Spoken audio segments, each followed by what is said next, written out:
This morning, Pakistan undertook a series of highly coordinated, targeted, precision military strikes against terrorist hideouts in Sistan-o-Baluchistan province of Iran.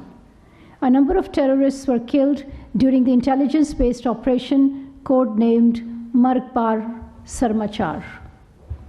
Over the last several years, in our engagements with Iran, Pakistan has consistently shared its serious concerns about the safe havens and sanctuaries enjoyed by Pakistani-origin terrorists, calling themselves Sarmachars, on the ungoverned spaces inside Iran. Pakistan also shared multiple dossiers with concrete evidence of the presence and activities of those terrorists.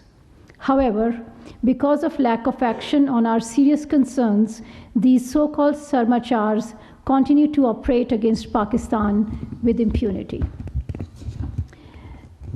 This morning's action was taken in light of credible intelligence of impending large-scale terrorist activities against Pakistan by these terrorists.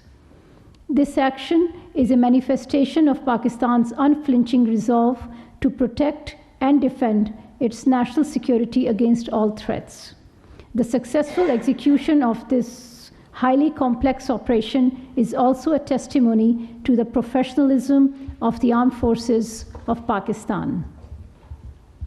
Pakistan will continue to take all necessary steps to preserve the safety and security of its people, which is sacrosanct, inviolable, and sacred. Pakistan fully respects the sovereignty and territorial integrity of the Islamic Republic of Iran. The sole objective of today's act was in pursuit of Pakistan's own security and national interest, which is paramount and cannot be compromised. As a responsible member of the international community, Pakistan upholds the principles and purposes of the UN Charter, including territorial integrity and sovereignty of member states. Guided by these principles and in exercise of our legitimate rights within international law, Pakistan will never allow its sovereignty and territorial integrity to be challenged under any pretext or circumstances. Iran is a brotherly country, and the people of Pakistan have great respect and affection for the people of Iran. We have always emphasized dialogue and cooperation in confronting common challenges, including the menace of terrorism, and will continue to endeavor to find joint solutions.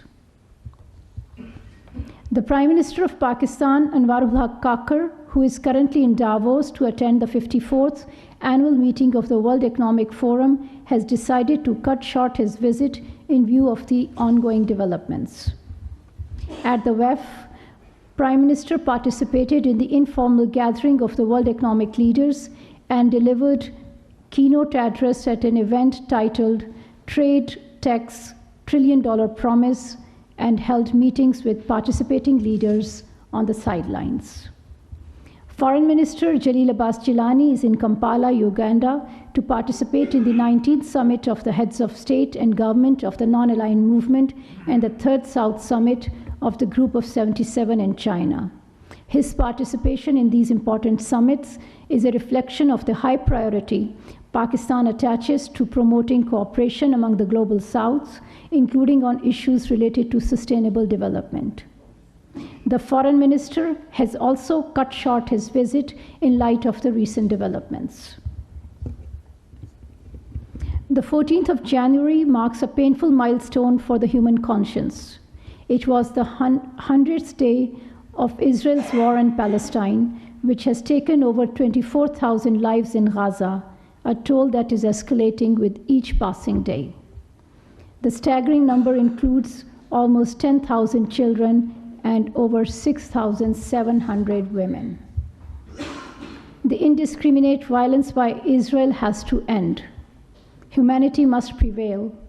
The international community should play its part in saving the people of Palestine from the barbaric acts of the occupation authorities.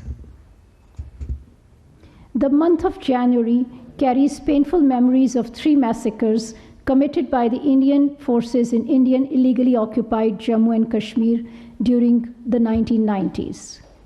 Over 50 innocent people were martyred and hundreds were injured when Indian troops had opened indiscriminate fire on peaceful protesters in Gaukadal area of Srinagar on 21st of January 1990.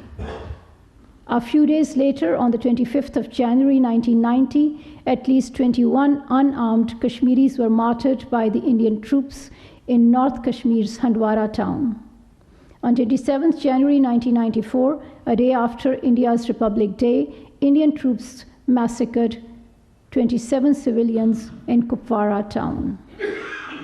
We remember the martyrs of these massacres and pay rich tributes to their sacrifices.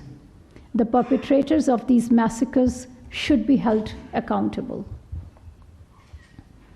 Pakistan will continue to extend political, diplomatic, and moral support to our Kashmiri brothers and sisters for the just and peaceful settlement of the Jammu and Kashmir dispute in accordance with the UN Security Council resolutions. I thank you. Okay, before I ask, before we start the Q&A questions, I would like to underline that given the developments that are taking place, there's a lot going on and we won't have a lot of time for our briefing. So I would request all of you to have one question when you ask this question. Please don't repeat a question which somebody else has asked so that we can cover more people. If you have more than one question, then it would be my prerogative to answer the questions that I like. So with that, let's start with किससे शुरू करते हैं? हाँ जी, खालिद साहब से शुरू करते हैं आज.